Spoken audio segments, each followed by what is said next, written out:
You know, one of the mantras that we bring up again and again and again and again, and it'll come up in a bunch of these videos, is this idea of believing the best.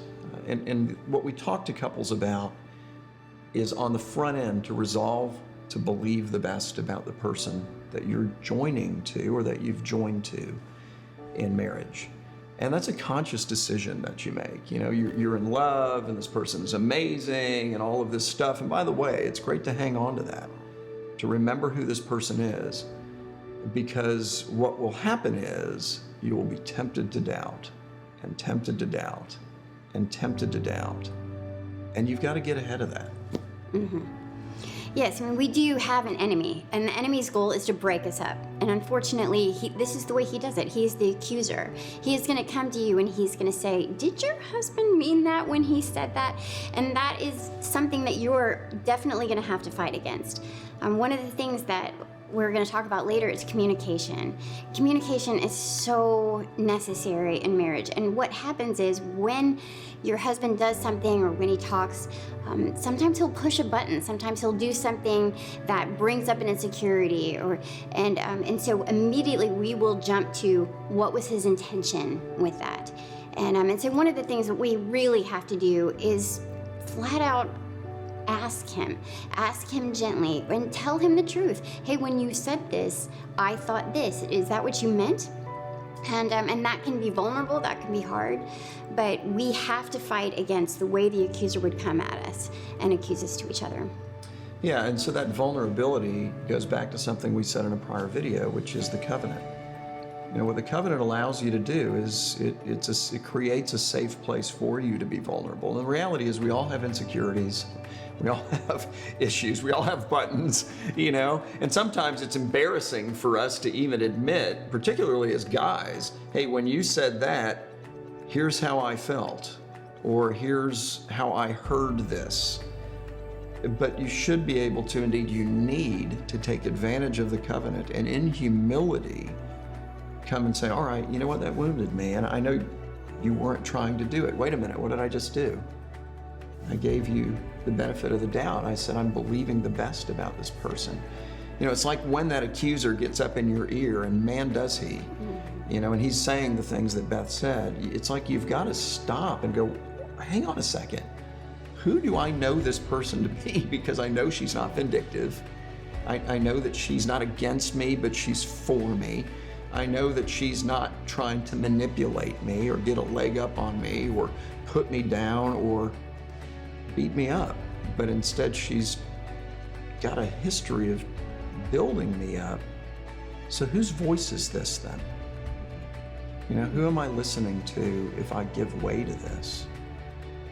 You know, believe the best. Another mantra is look for the good. You know, you're training your eyes on what to look for in this One of the things that Tom does for me is he does the coffee, makes the coffee every night before he sets it, so it'll go off, and when I stumble out in the morning, I can be sure that there will be a cup of coffee there. And unless there is not.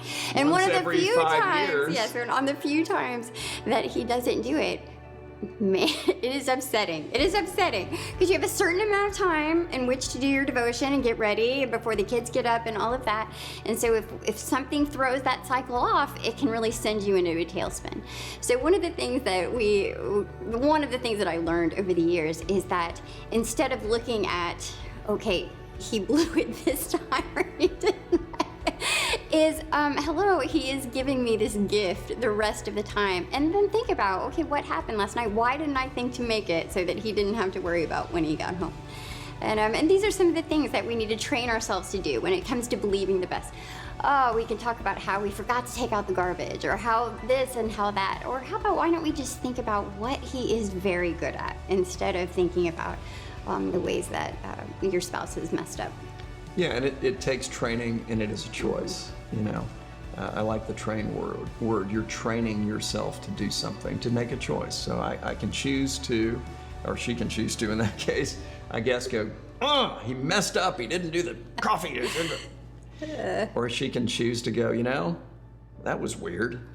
And be thankful for all the times that I do make the coffee. You make the coffee all the time. I do make the coffee all the time. So believe the best, look for the good. Look for the good. Here's the deal about looking for the good.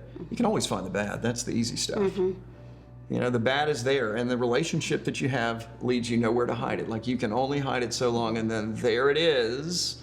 And God's put you in this relationship in part to address that part of you. Yes. You know? And let me tell you, I mean, typically the things that we think about are the things that need fixing, unfortunately. And the things that need fixing are the things that are bad, right? And so we can obsess, women, I know I'm talking to you, unfortunately, we can obsess about the things that our husbands do wrong and not always think about what they get right.